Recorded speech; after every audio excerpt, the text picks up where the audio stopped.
হাজারীবাগবাসীকে ঈদের শুভেচ্ছা, সবাই ঈদ মোবারক। এবং ঈদের সময় সবাই একটি বিষয় সতর্ক থাকতে হবে, যেহেতু এখান থেকে দেশের বিভিন্ন প্রান্তে লোকজন ঈদের জন্য নারীর টানে দেশে চলে যাবে তাদের গ্রামের বাড়িতে। বিভিন্ন বাসা ফাঁকা থাকবে, দারোয়ান এবং অন্যান্য সিকিউরিটি গার্ড যা থাকবে তাদেরকে সচেতন রাখতে হবে।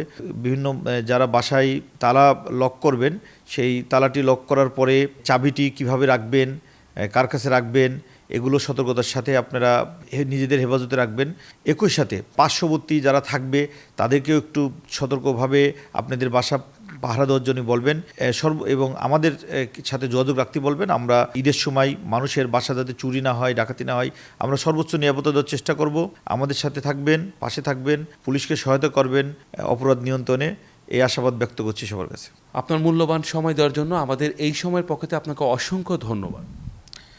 আপনাকেও অনেক ধন্যবাদ আমার পক্ষ থেকে এবং হাজারীবাগ থানা পুলিশের পক্ষ থেকে।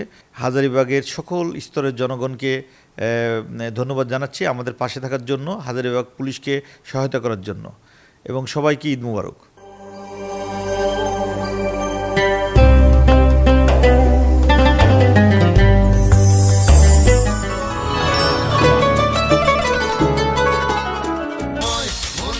কথা বলে এই সময়, সময়ের পথে চলে এই সময়, সমাজের কথা বলে এই সময়, সময়ের পথে চলে, সবার কথা বলে এই সময়, এই সময়।